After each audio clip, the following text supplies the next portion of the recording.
Olá, irmãos e irmãs, sejam bem-vindos a mais um episódio do Conheça a Sua Bíblia.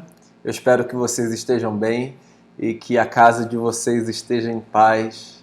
Hoje é o último capítulo ou a última conversa na carta de Tiago.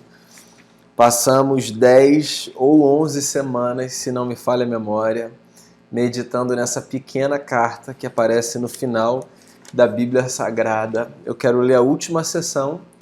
E eu me refiro ao capítulo 5, do verso 13 ao verso 20. Quero convidar você para voltar os seus olhos para esse texto e já oro pedindo a Deus que faça da nossa reflexão de hoje instrumento da sua graça e do seu amor sobre a nossa vida. Olha só o que diz a palavra do Senhor. Entre vocês há alguém que está sofrendo, que ele ore. Há alguém que se sente feliz, que ele cante louvores. Entre vocês há alguém que está doente, que ele mande chamar os presbíteros da igreja, para que estes orem sobre ele e o unjam com óleo em nome do Senhor. A oração feita com fé curará o doente, o Senhor o levantará, e se houver cometido pecados, ele será perdoado. Portanto, confessem os seus pecados uns aos outros e orem uns pelos outros para serem curados. A oração de um justo é poderosa e eficaz. Elias era humano como nós, ele orou fervorosamente para que não chovesse, e não choveu sobre a terra durante 3 anos e meio. Orou outra vez e os céus enviaram chuva, e a terra produziu os seus frutos.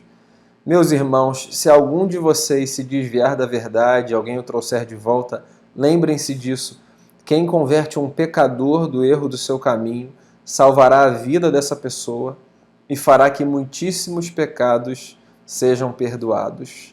Palavras de Tiago, apóstolo da igreja, irmão do Senhor. Últimas palavras dessa curta, porém poderosa carta. Parece que Tiago dá aqui alguns conselhos práticos no final da carta, todos focados em alguns elementos que são intercessão, solidariedade, cura e reconciliação. Se eu olhar para essa seção à luz do todo da carta, a sensação que eu tenho é que Tiago escolhe fechar o seu discurso incentivando a comunidade a se perceber como uma comunidade fraterna, como gente que se encara como irmãos e irmãs, cuja missão passa, dentre outras coisas, pelo compromisso de se abençoarem mutuamente. Que lembrança importante, não?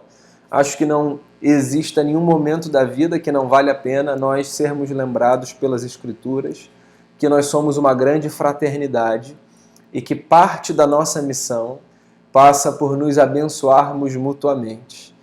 Ele começa fazendo algumas perguntas retóricas, como se estivesse encorajando as pessoas a auditarem os seus próprios sentimentos e as suas próprias emoções e a responderem de acordo com aquilo que elas experimentam naquele momento. Por exemplo, entre vocês há alguém que está sofrendo? Então que ore. Ou seja, se você experimenta hoje o sofrimento, ore por isso, não ignore o seu sofrimento.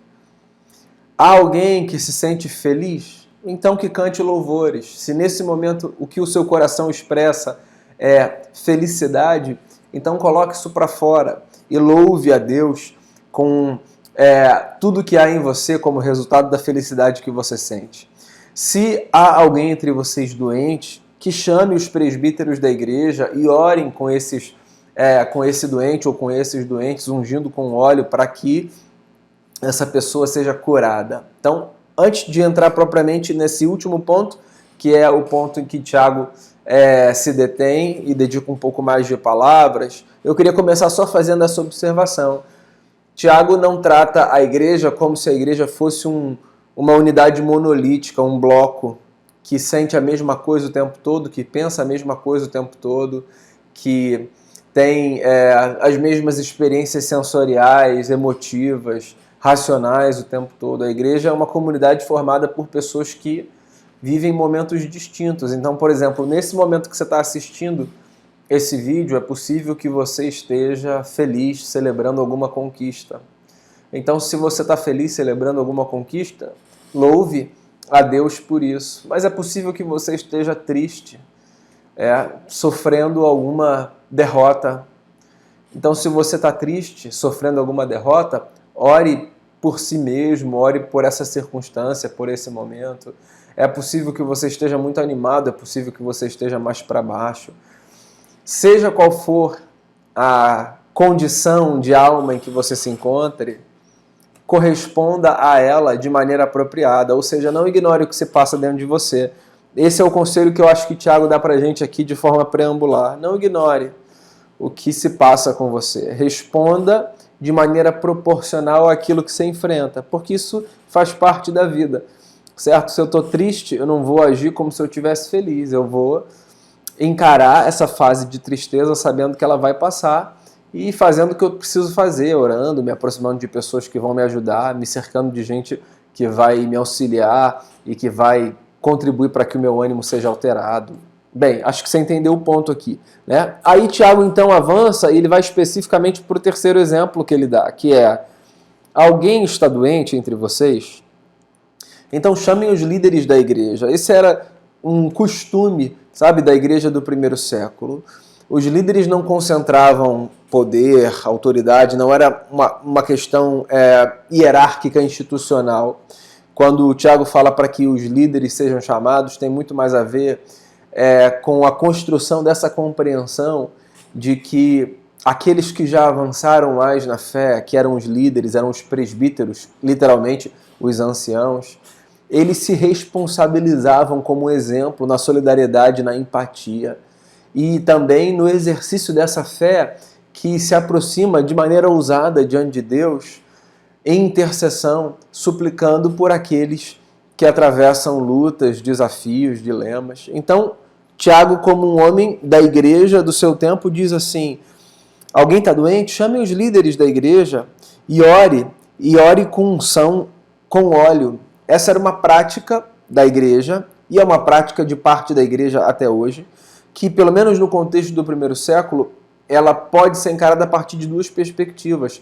Tanto da perspectiva mística, da unção com óleo, o óleo que era utilizado como esse elemento de unção, símbolo da presença do Espírito Santo sobre a vida de uma pessoa, desde o Antigo Testamento, sobretudo na consagração dos oficiais em Israel, como da perspectiva medicinal, já que havia óleos que eram utilizados com propriedades medicinais, né, com um fim medicamentoso, de tratamento clínico de patologias, de problemas e tal. Então, há discussões aqui na interpretação do texto de Tiago sobre se o que Tiago está sinalizando aqui é a importância mística da oração ou sobre a importância do cuidado médico para com aqueles que sofrem de algum mal. Particularmente, vocês sabem o que eu penso? Eu penso que a disputa entre esses dois polos ela empobrece a nossa compreensão do que cura pode representar na vida. Pois é, porque, segundo eu entendo da espiritualidade cristã, cura não é apenas aquilo que acontece a partir de uma experiência mística que alguém tem com uma visitação do Espírito Santo que reverte um quadro. Cura também é uma experiência que alguém tem da parte de Deus sempre que, pela graça de Deus e com o avanço da ciência, essa pessoa pode se beneficiar das técnicas e dos desenvolvimentos medicamentosos e se ver livre de um mal. Isso também é cura. Então, quer você encare aqui a oração com o óleo a partir de uma perspectiva puramente mística, quer você encare a partir da recomendação de que se ore e que se faça aquilo que a medicina coloque à disposição, o fato é que a gente sempre pode contar com essas intervenções diretas ou indiretas da parte de Deus. Não pense você que Deus só agirá se alguma coisa sobrenatural acontecer na sua vida. Agradeça a Deus pelo milagre de ter à sua disposição medicações e tratamentos e cuidados que a ciência possibilita, porque o avanço da ciência, segundo a gente compreende, é resultado da graça de Deus sobre a vida de homens e mulheres que se empenham para que as sociedades avancem, o conhecimento avance e para que a gente se aprimore nas técnicas que proporcionarão a mim, a você e a tantos a possibilidade de avançarmos na vida. Então, oremos uns pelos outros e cuidemos uns dos outros. E aí o texto avança e é interessante porque parece que Tiago sai aqui da perspectiva do corpo enfermo e ele vem por uma perspectiva que talvez alguns chamariam de mais espiritual, religiosa. Ele diz assim: a oração feita com fé curará o doente, o Senhor o levantará. e se houver cometido pecados, ele será perdoado. Ou seja, Deus pode restaurar por completo a vida de uma pessoa. Portanto, diz Tiago aqui no verso 16, confessem os seus pecados uns aos outros e orem uns pelos outros para serem curados. A oração de um justo é poderosa e eficaz. É bacana, porque agora parece que ele trata uma outra dimensão da cura, uma outra dimensão dessa intervenção divina que acontece na nossa vida. E de que dimensão ele está falando? Me parece aqui, lendo o texto, que Tiago está tratando uma dimensão mais emocional, mais existencial. Ele diz assim, confessem as falhas, os pecados de vocês uns aos outros, para que vocês experimentem cura. Cura a partir da confissão. Cura não necessariamente para as doenças físicas que nos acometem, mas cura para os males que nos corroem por dentro, para as prisões que nos encarceram na alma e que são resultado das experiências, das histórias e dos dilemas que nós enfrentamos e que muitas vezes não resolvemos. Tiago está tratando a confissão como um instrumento de cura. E é interessante isso, porque de fato a gente se vê muitas vezes na vida livre, liberto, solto de algemas, cadeias e grilhões, quando a gente fala sobre histórias, quando a gente resolve problemas, quando a gente alinha capítulos. Tiago não está encorajando a gente aqui a falar da nossa vida para qualquer pessoa, e em qualquer momento, em qualquer lugar e sob qualquer circunstância. Cuidado com isso. Isso é uma tolice. Tratar a sua vida como se ela fosse de interesse público e como se ela tivesse de ser exposta, então, em todas as suas camadas, em todas as suas dimensões, é, na verdade, um sinal de imaturidade e de tolice. E você corre riscos ao fazer isso. A nossa vida não precisa ser toda exposta, mas o inverso também é importante de ser compreendido, que é, a gente não precisa recolher a nossa vida como se a gente tivesse que viver dentro de uma concha e como se nada pudesse ser dito. Porque há curas que só vêm para mim e para você quando nós abrimos o nosso coração e deixamos algumas coisas tóxicas que estão do lado de dentro sair. A gente precisa deixar sair algumas coisas. Isso me faz pensar na necessidade de vivermos ambientes e relacionamentos que sejam propícios para que esse tipo de confissão aconteça. Existem relacionamentos que precisam ter essa função na nossa vida. Gente com quem a gente se relaciona sem o medo de o que a pessoa vai pensar, o que ela vai achar, como vai reagir, vai se afastar ou não vai se afastar de mim. Na vida nós não temos muitos amigos, não é da constituição humana ter muitos amigos. Nós conhecemos muitas pessoas, nós podemos nos relacionar com muita gente, mas a amizade, no sentido estrito da palavra, a partilha da vida, a partilha da alma, a possibilidade de você se desnudar diante de alguém sem o medo de ser julgado, essa possibilidade de você viver com mais liberdade, sem precisar vestir máscaras, papéis sociais que você representa. Amizade nesse sentido que eu estou falando. Isso não é um negócio que a gente encontra e que a gente cultiva no atacado. Inclusive, a Bíblia fala sobre isso num dos seus livros de sabedoria, né? Quem tem muitos amigos sai perdendo. Agora, existe amigo que é mais chegado do que um irmão. Quem tem muitos amigos sai perdendo. Então, o texto não é um texto que encoraja a gente a tratar a nossa vida como se ela fosse uma espécie de diário oficial a ser publicado e disponibilizado para toda uma população. O que o texto está dizendo é que a gente precisa encontrar esses espaços nos quais o coração é aberto, sem medo, sem risco, sem perigo.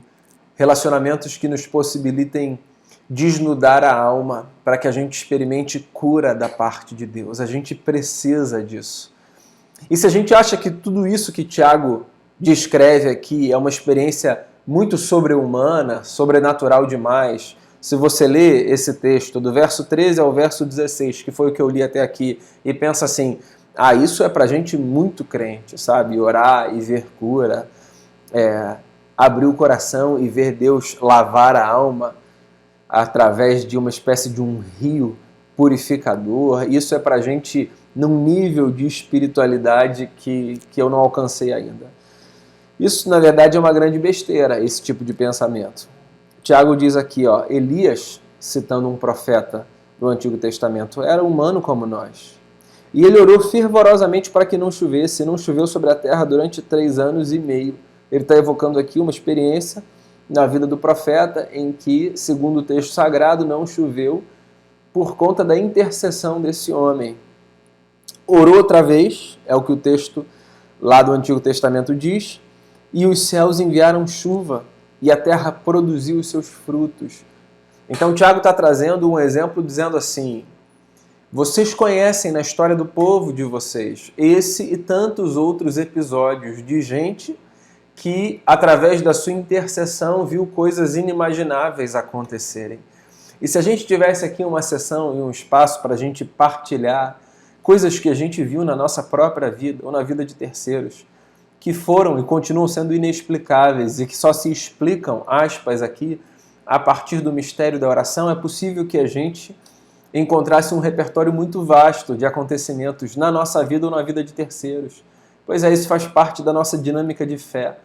Acreditar que na vida há espaço para intervenções divinas que não se explicam pelas categorias da razão, coisas que Deus faz como resultado da intercessão do seu povo. A gente precisa acreditar nisso, porque isso pode fazer com que a gente se movimente com mais confiança na história e com uma ousadia que às vezes nos falta. Não que a gente vá brincar de Deus e controlar céus e terra, não é disso que o texto está dizendo. O que o texto está dizendo é que nós podemos nos movimentar um na direção do outro, nos servindo mutuamente através da intercessão, que é esse instrumento maravilhoso, nos fazendo valer do nome e da força que há na pessoa e no Espírito do Cristo, que nos possibilita chamar Deus de Pai e olhar para o nosso próximo como irmão, como irmã, e que nos encoraja a nos servirmos mutuamente, nos amarmos uns aos outros, nos abençoando mutuamente, reciprocamente. É isso que o texto está dizendo.